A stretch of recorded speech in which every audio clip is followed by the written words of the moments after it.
Acompanhe a análise do canal do Deltan Dallagnol com base na matéria internacional do maior jornal do mundo, o The New York Times, detonando Alexandre de Moraes e expondo os abusos do Supremo contra Bolsonaro. Segura porque a bomba é grande.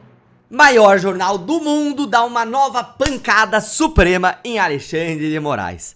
Bom dia, bom dia, bom dia, meu muito bom dia, um bom domingo pra você. E que jeito melhor da gente começar um domingo do que com o The New York Times, o maior jornal do mundo, fazendo mais uma matéria explosiva, dando pedrada atrás de pedrada sobre os abusos do ministro Alexandre de Moraes?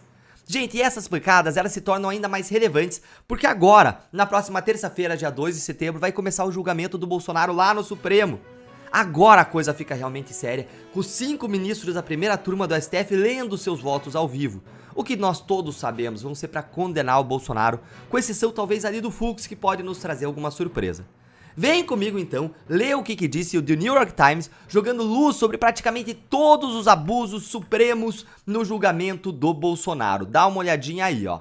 E isso, gente, começa logo no título da matéria e na linha fina. Mas antes, me conta aí como que foi seu sábado ontem, o que você vai fazer hoje.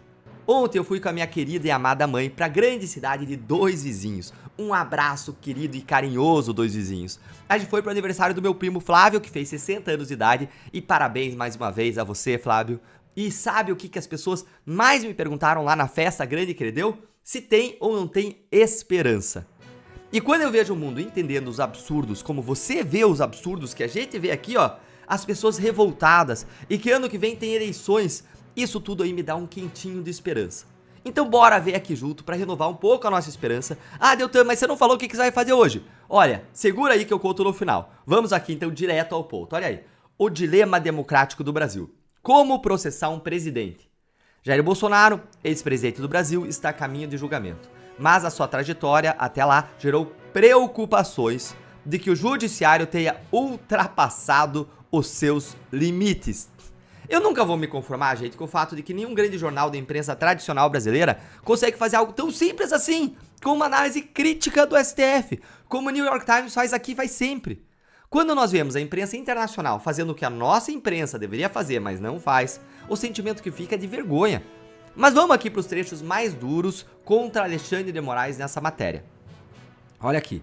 No entanto, a maneira como o Brasil fez isso, como processou o ex-presidente, deixou a nação às voltas com questões desconfortáveis sobre a própria democracia que ela buscava proteger.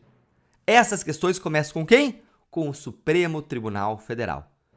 O New York Times começa dizendo ou reforçando que estrangeiro nenhum consegue entender como que as vítimas dos crimes são os juízes dos casos.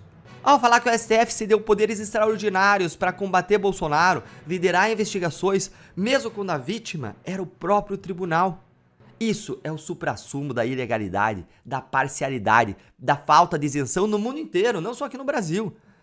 Mas aqui no Brasil já se tornou normal o juiz ser a própria vítima. Olha esse trecho aqui para em seguida a gente analisar juntos.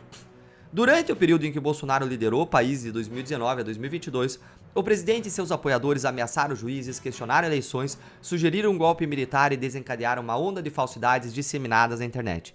Em resposta, já vamos ver se isso aí é real ou não, tá? Em resposta, o juiz Moraes ordenou batidas policiais, censurou contas online, bloqueou redes sociais e, em alguns casos, prendeu pessoas sem julgamento. Aqui, gente, o The New York Times ele comete um erro grave. Ele erra sobre a origem dos abusos de Moraes e do inquérito das fake news, que não foi nenhuma dessas ações aí que o jornal está imputando ao Bolsonaro e aos seus apoiadores, mas sim foi feito o inquérito das fake news para perseguir os procuradores da Lava Jato e anular uma apuração da Receita Federal sobre suspeitas de lavagem de dinheiro dos próprios ministros do STF e das suas esposas advogadas. Se você voltar lá atrás, no dia 1 do inquérito, essas eram as notícias que saíram do jornal. Inquérito instaurado contra o pessoal da Lava Jato. Me colocaram como alvo, colocaram outro colega, Joe Cassor, como alvo, colocaram a Receita como alvo e poucos meses depois já estavam dando ordens contra a Receita Federal para parar as investigações contra os ministros. É impressionante como nenhum jornal, nem o The New York Times, acerta quando fala sobre a origem do inquérito das fake news. Mas, de qualquer forma, o New York Times continua sendo um dos poucos jornais que diz com clareza tudo o que o Moraes fez, ao falar como ele fala ali, aliás, da censura e como fala também das prisões ilegais. Então bora seguir aqui, ó. No final do ano passado, algumas autoridades juristas e advogados constitucionais brasileiros estavam levantando preocupações de que o juiz Moraes não tinha responsabilidade, não tinha accountability, e havia se recusado a abrir mão dos seus poderes expandidos, embora o senhor Bolsonaro estivesse fora do cargo havia 2 anos. Que pedrada! Que pedrada! Vocês lembram da Carmen Lúcia dizendo que a censura era ruim, mas ela ia admitir a censura só durante as eleições? Excepcionalmente. Mas aí a tal da censura que era exceção virou a regra e não acabou até hoje. Aliás, piorou. Mais uma pedrada aqui, ó. Olha aí. Para declarar Bolsonaro culpado, 3 dos 5 ministros do STF que supervisionam seu julgamento precisam votar pela condenação. Isso é considerado altamente provável, visto que a comissão, a panela ali de julgamento, né, a turma inclui o ministro Moraes, outro ministro que é ex-ministro de Justiça de Lula e um terceiro que é ex-advogado pessoal de Lula. Gente, qualquer pessoa entende, até criança entende que Bolsonaro tá ferrado porque lá tá cheio de aliado do Lula. O espanto é total e geral no mundo inteiro. Quem vai condenar Bolsonaro é a suposta vítima dele, Moraes, que também se coloca como notório inimigo de Bolsonaro. É Flávio Dino, ex-ministro de Justiça de Lula, que já chamou Bolsonaro de demônio, diabo, filho do demônio, e outras coisas também. E o Cristiano Zanin, que é ex-advogado pessoal de Lula, chegou a atuar como advogado contra Bolsonaro. Sabe aquela piada que a gente faz aqui no Brasil dizendo: tente explicar isso aí a um estrangeiro, a um gringo? Pois é, gente, essa matéria é os gringos tentando explicar o Brasil para outros gringos, e ninguém consegue entender o bananil. Boa, pessoal, era isso que eu queria te contar agora, e agora eu vou te contar o que eu vou fazer hoje. Eu vou fazer hoje aqui, daqui a pouquinho, o meu devocional. A minha viagem deu uma desorganizada na minha ida pra igreja, minha família tá lá agora mesmo, e em seguida eu vou almoçar com a família e com alguns amigos do nosso time do Novo. À tarde eu vou fazer um tempo de mentoreamento com os meus filhos, vou fazer exercício, provavelmente vai ser um tênisinho hoje, vou ler 1 hora, vou avançar algumas tarefas pendentes do trabalho.